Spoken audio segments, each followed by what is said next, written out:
So today I wanted to talk a bit about the scientific method. So in science, you make an experiment, you test the hypothesis, and you get a result. Sometimes that result validates the hypothesis, and sometimes it proves it wrong. And that's good, because that's how progress is made, when things are proven wrong. And where I'm going here is I think life can be thought of as a series of experiments. I mean, take a relationship, for example. You create a hypothesis that your relationship will last until the end of time. And then there's a bunch of outcomes, like you die first, she dies first, you both die at the same time, neither of you die. I mean, it's pretty morbid, but I hope you get the point.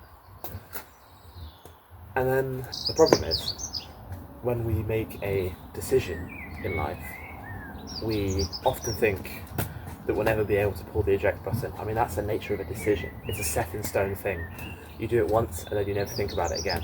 But that's not really the way that life seems to work. You always have the ability to press the eject button. Whether you want to or not is a different question.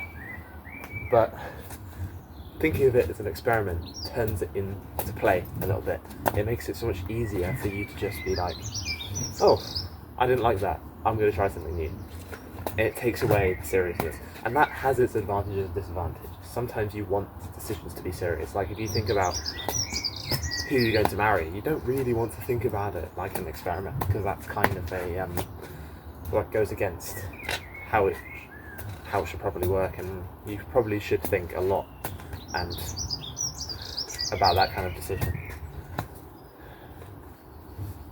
But there are some things that thinking about an experiment is better. Like society rewards those who don't seem to quit, and that has lots of advantages. I mean, we laud Navy SEALs, right? We think their discipline and ability to work hard is greater than everyone else's and struggle through impossible situations, and I think that's so beneficial for most people. But there comes a point where that actually stops you, because sometimes quitting is the best decision.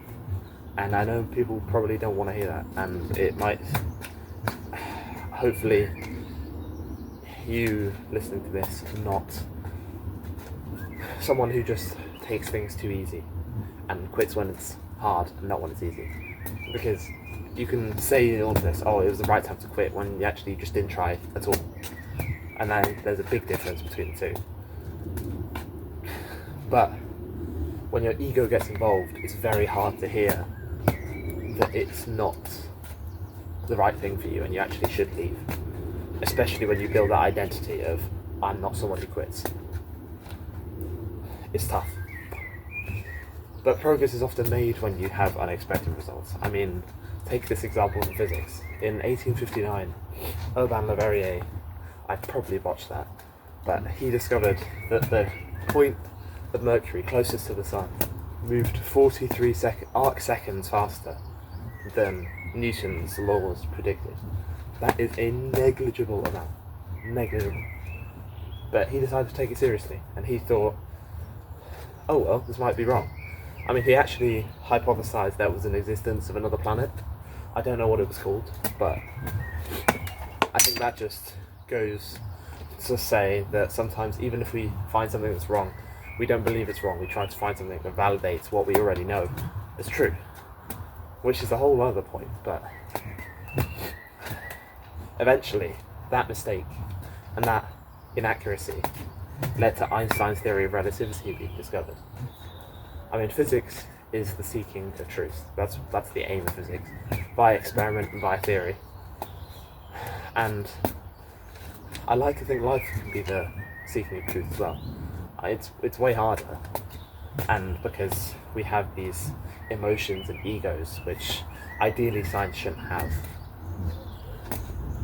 But we can all aspire to be a little bit less wrong, as Elon Musk says all the time.